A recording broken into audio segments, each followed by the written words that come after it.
नमस्कार, मैं हूं हरिशंकर व्यास। सेंट्रल हॉल में आपका स्वागत है। सभी महसूस कर रहे हैं कि केंद्र की एनडीए सरकार और न्यायपालिका में खिंची हुई है। सुप्रीम कोर्ट हो या हाई कोर्ट, सभी तरफ मोदी सरकार और भाजपा को एक के बाद एक झटके लगे हैं। यह हकीकत है कि न्यायिक नियुक्ति आयोग पर सर्वदलीय सहमति थी। संसद के दोनों सदनों ने उस विधेयक को आम राय से मंजूर किया था। कांग्रेस ने मूलतः वह बिल बनाया था, मगर उस विधेयक से ऐसी गड़बड़ हुई, सुप्रीम कोर्ट और न्यायपालिका में उसके जो अर्थ निकाले, तो तब से सरकार व न्यायपालिका आमने सामने है।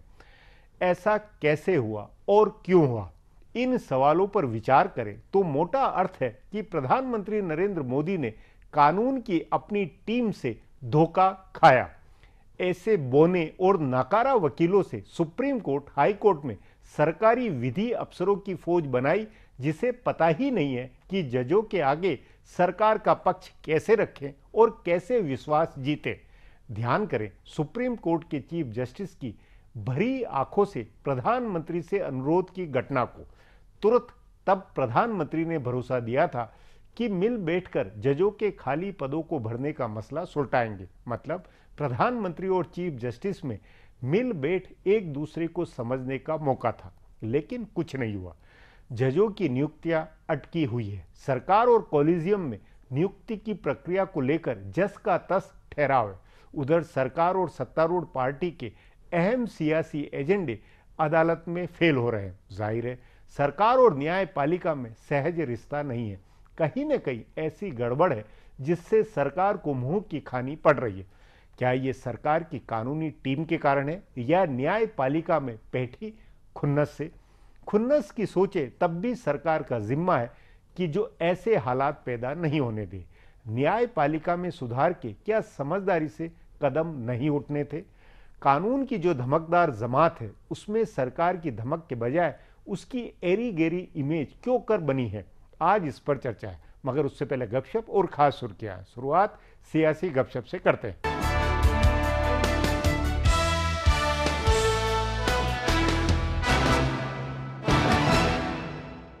उत्तर प्रदेश में भारतीय जनता पार्टी ने सबसे पहले चुनाव अभियान शुरू किया। पार्टी अध्यक्ष अमित शाह ने संभवतः पूरे प्रदेश के बूथ स्तर के पदाधिकारियों का सम्मेलन कर लिया है और प्रदेश की टीम भी बन गई है, लेकिन मुख्यमंत्री पद के दावेदार का नाम घोषित करने में वो सबसे पीछे रह गई। कांग्रेस कभी भी सीएम दावेदार का नाम नहीं घोषित करती थी, पर उसने भी शीला दीक्षित के नाम का ऐलान कर दिया है। सो अब भाजपा पर दबाव है कि वो सीएम पद का दावेदार घोषित करे और साथ ही चुनाव लड़ने वाली टीम का भी ऐलान करे। बताया जा रहा है कि अमित शाह राष्ट्रीय टीम की घोषणा के बाद यूपी की चुनाव अभियान समिति और सीएम दावेदार की घोषणा करेंगे। राष्ट्रीय टीम की घोषणा किसी समय हो सकती है। बहरहाल भाजपा की जानकार सूत्रों का कहना है कि पार्टी अभी दुविधा में है कि दावेदार घोषित किया जाए या नहीं, और किया जाए तो किस समाज से। बसपा से दलित, सपा से यादव और कांग्रेस से ब्राह्मण दावेदार हैं। ऐसे में भाजपा के सामने एक विकल्प ठाकुर का है और दूसरा अति पिछड़ा समाज का है। तभी योगी आदित्यनाथ को प्रबल दावेदार माना जा रहा है। इनके अलावा स्मृति ईरानी और वरुण गांधी का विकल्प है, लेकिन कहा जा रहा है कि अमित शाह दोनों में से किसी के पक्ष में नहीं है। आम सहमति के उम्मीदवार के तौर पर कुछ लोग मनोज सिन्हा का नाम ले रहे हैं, लेकिन उनके बनने से भाजपा को वोट का कोई फायदा नहीं होगा।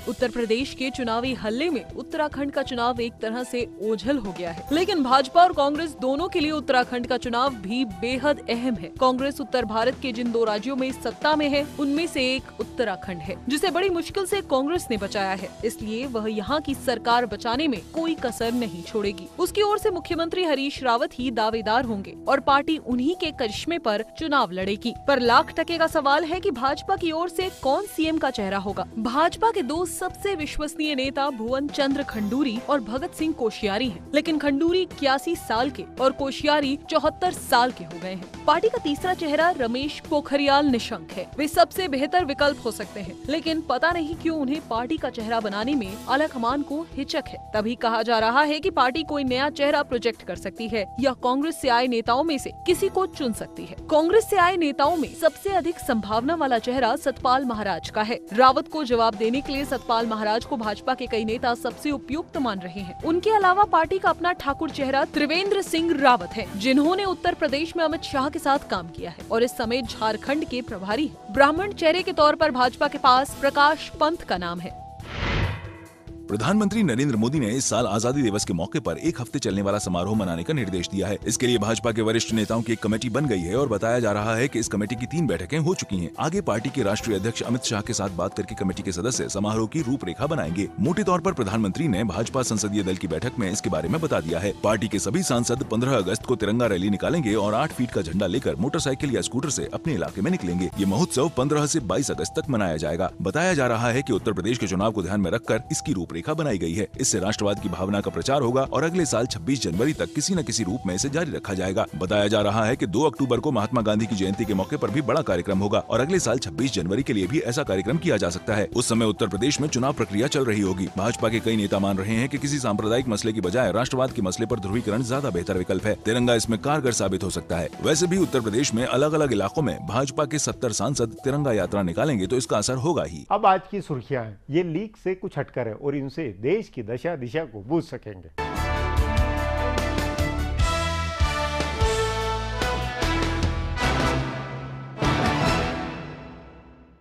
केंद्रीय गृह मंत्री राजनाथ सिंह ने एक बार फिर पाकिस्तान को निशाना बनाया है। उन्होंने कश्मीर की हिंसक घटनाओं के लिए पाकिस्तान को जिम्मेदार ठहराते हुए कहा है कि उसे भारत के मामलों से दूर रहना चाहिए। उन्होंने कहा कि कश्मीर के लोग हमारे हैं, जिन्हें बरगलाने की कोशिश की जा रही है। गृह मंत्री ने कश्मीर की स्थिति पर लोकसभा में नियम 193 के तहत हुई अल्पकालिक चर्चा का जवाब देते हुए कहा कि पाकिस्तान को भारत के मुसलमानों की चिंता करने की जरूरत नहीं है। उन्होंने कहा कि भारत कश्मीरियत, जमहूरियत और इंसानियत के साथ कश्मीर के हालात को सामान्य बनाएगा और इसका गौरव व शोहरत बहाल करेगा। गृह मंत्री ने कहा कि कश्मीर के हालात बिगाड़ने में पड़ोसी देश का हाथ है। पाकिस्तान आतंकवाद को प्रायोजित कर रहा है। राज्यसभा में की गई अपनी टिप्पणी को दोहराते हुए उन्होंने कहा कि उसका नाम पाक है, लेकिन उसकी सारी हरकतें नापाक हैं। गौरतलब है कि राजनाथ सिंह ने सोमवार को मॉनसून सत्र के पहले दिन कश्मीर पर हुई चर्चा का जवाब राज्यसभा में दिया था।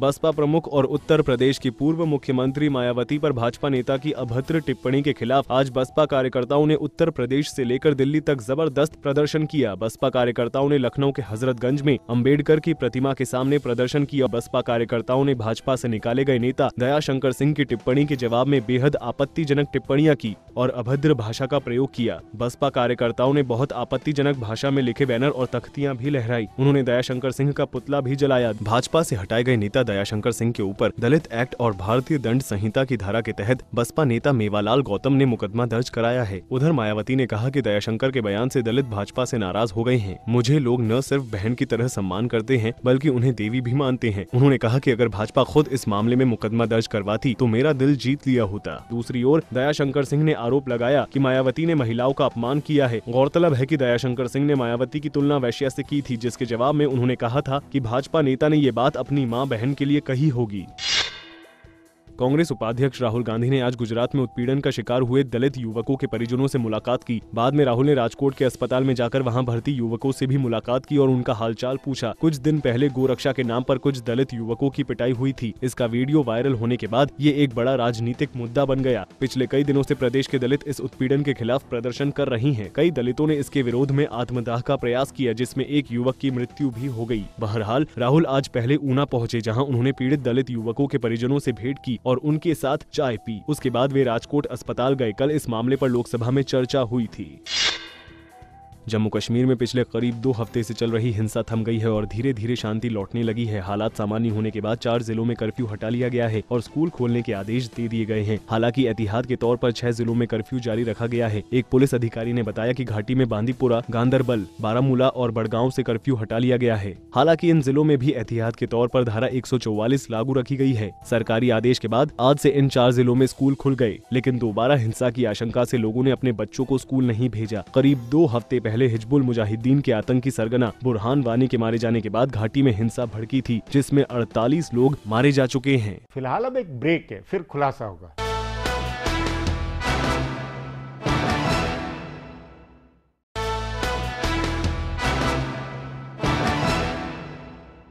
संदेह नहीं कि न्यायिक नियुक्ति आयोग सरकार बनाम न्यायपालिका में ठनने की अहम वजह है। हकीकत है कि जब इस मसले पर संवैधानिक बेंच ने सुनवाई की तो तमाम धाकड़ दिग्गज वकील सरकार के विरोध में खड़े हुए। सरकार की तरफ से दोयम दर्जे की जमात की दोयम दलीलों ने तब जो इमेज बिगाड़ी तो वह अभी भी बिगड़ी हुई है। इस पर आगे चर्चा करें उससे पहले देखें मेरा यह खुलासा।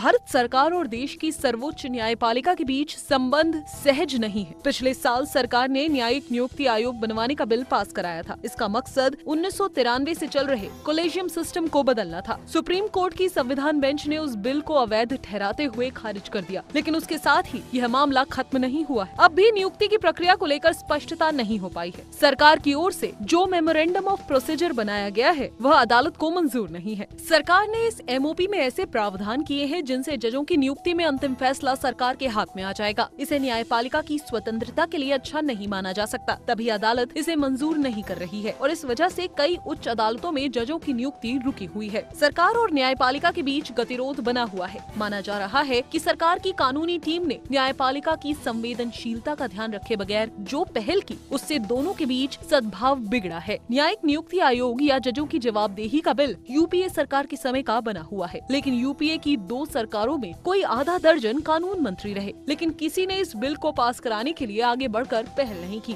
इस पर सिर्फ चर्चा होती रही, लेकिन बिल रुका रहा। जब एनडीए की सरकार ने इसकी पहल की तो पहले कांग्रेस ने इसका समर्थन किया, लेकिन जब अदालत ने इसे खारिज किया तो वह भी सरकार के विरोध में हो गई। चीफ जस्टिस तीरथ सिंह ठाकुर ने प्रधानमंत्री की मौजूदगी में भावुक होते हुए जजों की कमी का मुद्दा उठाया था, लेकिन उसके कई महीने बाद भी हालात जस के तस हैं। जजों की नियुक्ति की दिशा में कोई ठोस पहल नहीं हुई है। इस बीच अलग अलग अदालतों से कई ऐसे फैसले आए जिनसे ऐसा लगा कि अदालत का रुख भाजपा और केंद्र सरकार के खिलाफ है। हालांकि अदालत के फैसले गुण दोष के आधार पर आए, लेकिन दोनों के बीच संबंधों को देखते हुए अलग नतीजे निकाले गए। इस सिलसिले में उत्तराखंड और अरुणाचल प्रदेश पर आए फैसले का जिक्र किया जा सकता है। हालांकि दोनों मामलों में पहली नजर में ऐसा लग रहा था कि केंद्र सरकार ने हड़बड़ी की और दोनों जगह प्रक्रिया का ठीक से पालन किए बगैर राष्ट्रपति शासन लगाया। उसमें भी सरकार की कानूनी टीम और राजनीतिक प्रबंधकों की कमी साफ दिखी। ऊपर से मुकदमों की पैरवी के लिए सरकार की ओर से जो टीम खड़ी हुई, उसके मुकाबले कांग्रेस की कानूनी टीम बहुत सशक्त थी। उसकी दलीलें बेहतर थीं और तथ्य भी उनके पक्ष में थे। बाद में राजनीतिक प्रबंधन में भी भाजपा की टीम विफल रही, जिससे दोनों राज्यों में कांग्रेस की सरकार बनी और मुख्यमंत्रियों ने आराम से बहुमत साबित किया।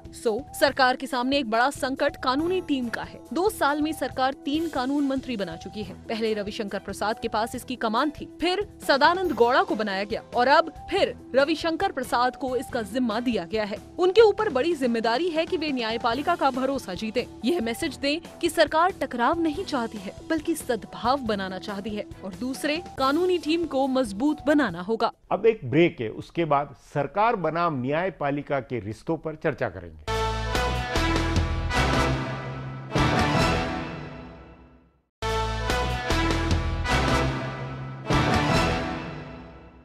यदि सरकार के खिलाफ सुप्रीम कोर्ट या हाई कोर्ट का फैसला आता है तो वह तथ्य, तर्क और कानून व्याख्या पर आधारित होता है। जो पक्ष अपनी व्याख्या, अपनी दलील दमदार ढंग से रखेगा, उसी की जीत होगी। उस नाते लाख टके का सवाल है कि सुप्रीम कोर्ट या अदालती आबो हवा में सरकार के इकबाल को लेकर आज क्या धारणा है। इस पर चर्चा के लिए आज मेरे साथ सुप्रीम कोर्ट में कार्यरत एडवोकेट यतीन्द्र चौधरी है।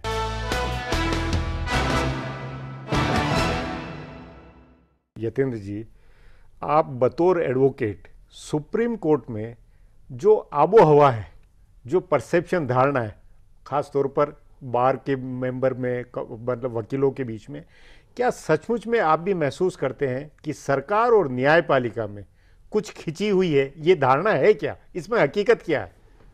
देखिए, हकीकत तो आप बिल्कुल ठीक के बोल रहे हैं कि अभी जो हाल फिलहाल में 3 जजमेंट आए हैं सुप्रीम कोर्ट के, पहले एनजेएसी में आया, फिर अरुणाचल पे और उत्तरांचल पे आया था। उससे संकेत जाता है कि सरकार में और जुडिशरी में शायद कुछ सामंजस्य की कमी है। निश्चित रूप से बातचीत की कमी है कि तभी ऐसा मामला हो रहा है कि एनजेएसी जैसा इम्पोर्टेंट जो एक अमेंडमेंट हुई थी कॉन्स्टिट्यूशन में, 99th अमेंडमेंट, उसको भी सुप्रीम कोर्ट ने बोल दिया कि अनकॉन्स्टिट्यूशनल है। शायद मुझे ऐसा लगता है और बार के अन्य सदस्यों को भी ऐसा लगता है कि कुछ बातचीत की कमी थी। शायद बातचीत पहले होनी चाहिए थी, उसको बनाने से पहले, तब सुप्रीम कोर्ट के पास अगर कोई बात थी तो उसको बताना चाहिए। नहीं, लेकिन बुनियादी मुद्दा ये कि फैसला कोई भी हो सुप्रीम कोर्ट का, वो तो तर्क के आधार पर, कानून की व्याख्या के आधार पर, दलील के आधार पर होगा। तो उसमें दलील रखने में, व्याख्या देने में कमी होगी सरकार की पक्ष के, तब तो जाके गड़बड़। मैं दलील से पहले हूँ मैंने पूछ रहा हूँ एनजेएसी जब अमेंडमेंट आपने बनाया, जब उसका ड्राफ्ट हुआ तैयार, क्या सुप्रीम कोर्ट से बातचीत की गई थी या नहीं? बहुत ही महत्वपूर्ण अमेंडमेंट था। आप देखिए उसमें अपॉइंटमेंट ऑफ जजेस से रिलेटेड बात थी। आप ये नहीं कह सकते कि वो एक केस था, नहीं, वो बात ठीक है, लेकिन वो बुनियादी तौर पर सर्वदलीय सहमति से बना हुआ प्रस्ताव था, लोकसभा राज्यसभा में आम राय से माना गया, तो राजनीतिक बिरादरी उसमें सब में सहमति थी, लेकिन ठीकरा केवल भाजपा और सरकार पे फूट रहा। राजनीतिक बिरादरी की बात नहीं कर रहा मैं, कह रहा हूं उसमें एक जो विशेष अंग था वो था जुडिशरी, उनके अपॉइंटमेंट्स की बात थी, वो बात राजनीतिक दल के अपॉइंटमेंट की नहीं थी, बात उनसे भी होनी चाहिए नहीं होनी चाहिए। आप निश्चित ठीक लेकिन भाजपा पर ठीकरा क्यों फूट रहा? ये बात बिल्कुल ठीक बोल रहे हैं कि आप ठीकरा नहीं फोड़ सकते। जब सबकी सब सहमति से वो चीज बनी थी, तो आप एक पार्टी को ये नहीं बोल सकते कि उस पार्टी की वजह से कि उसमें कुछ नुकसान हुआ है, ये बात निश्चित नहीं। तो उस नाते कमी कहां से, मतलब तर्क रखने में इनकी कानूनी टीम में, और आपके अनुसार पिछले 2-2.25 साल में जो इस सरकार ने क्या कानूनी टीम में बुनियादी परिवर्तन किया, या वो क्या क्या डर रहा क्या है? देखिए परिवर्तन तो निश्चित रूप से जब एक सरकार आती है तो अपने अपने लॉ ऑफिसर्स और अपने अपने पैनल काउंसिल दूसरे लोगों को अपॉइंट करती है, पर जो मुझे एक लगता है जो एक थोड़ी सी कमी है शायद कि बातचीत नहीं हो रही है जुडिशरी में और सरकार में किसी भी तरीके, मतलब प्रबंधन और कुछ एक भरोसा परस्पर बनने की, या ये वो नहीं हो रहा। रूप से वो एक कमी है जो इनको सुधारनी चाहिए। अभी 2 साल हुए, 3 साल बाकी है, उस पर विशेष रूप से काम करना चाहिए जिससे जुडिशरी और गवर्नमेंट एक लाइन पे चल सके और न्याय में अहम भूमिका निभाए। नहीं, लेकिन बुनियादी मुद्दा फिर ये आता है कि देखिए उतराखंड वाला मामला हो या अरुणाचल वाला हो, ये राजनीतिक बड़े एजेंडे, और हाईकोर्ट के अंदर आप दूसरे भी इस तरह के कई फैसले हुए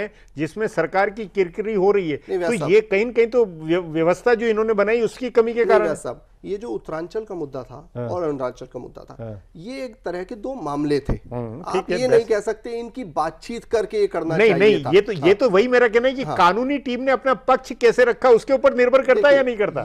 ये तो निश्चित रूप से हकता है कि अगर मान लीजिए एक मुवक्किल ने किसी के वकील को लिया और उसने कैसी उसमें बहस की, उसी के मुताबिक आता है जो उसका जजमेंट आता है। तो वो इसलिए कमी इनकी खुद की सरकार के लोगों के कारण नहीं है कि भाई आपने टीम ऐसी बना रखी जो कि जजेस के सामने सही ढंग से अपनी व्याख्या नहीं दे सकते। जो टीम बना रखी है उनको एक तरफ से ये भी नहीं कहा जा सकता है कि वो बिल्कुल नाकाबिल लोग हैं, वो सब काबिल लोग हैं निश्चित रूप से, पर कमी रही है। मैं मान रहा हूँ निश्चित रूप से कमी रही है कि उसमें पैरवी और अच्छी हो सकती थी, अपने तर्क अच्छे से रखे जा सकते थे, पर बातचीत, मुझे लगता है बातचीत ही सभी मुद्दों का हल है जिन पे आप गौर कर रहे हैं। आपके अनुसार सुप्रीम कोर्ट की आम चर्चाओं में, कैंटीन में, इसमें सब में सरकार के प्रबंधन, सरकार की टीम, इसको लेकर बहुत मतलब ये पॉजिटिव है या ये कि नहीं ये बहुत ही गड़बड़ हो रहा और आगे और गड़बड़ होगा? नहीं, काफी ज्यादा नेगेटिव है। आपके अनुसार सबसे बड़ी सुप्रीम कोर्ट में पिछले 2-2.5 साल के अंदर जो कुछ है, और खासतौर पे वरिष्ठ जो सीनियर एडवोकेट है, भले राम जेठमलानी हो या इस तरह के लोग, और ये कि कपिल सिब्बल या ये तो जो धुरंधर जो कानूनी जो हस्तियां है, उसमें सरकार को लेकर क्या कैसी सोच मानी जाती है, या उसका रुख सरकार के प्रति किस तरह होता है? देखिए जो बड़े वकील है सबका पॉलिटिकल एलिजेंस है, सब किसी न किसी तरीके से एक राजनीतिक दल से जुड़े हुए हैं, सबके राजनीतिक रुझान है, उनकी राय उसी सिब्बल साहब कांग्रेस में है तो उनका रुझान निश्चित रूप से होगा। पर ये कि कपिल सिब्बल की बहुत अच्छी प्रैक्टिस चल रही है, बहुत आज की तारीख में नंबर 1 सफलता में, इसके कोई अर्थ नहीं निकलते। इसका अर्थ ये है क्योंकि सुप्रीम कोर्ट में जो अच्छे लॉयर्स थे वो लॉ ऑफिसर्स बन गए, कुछ वो जजेस बन गए, तो वहां पे एक वैक्यूम आ गया।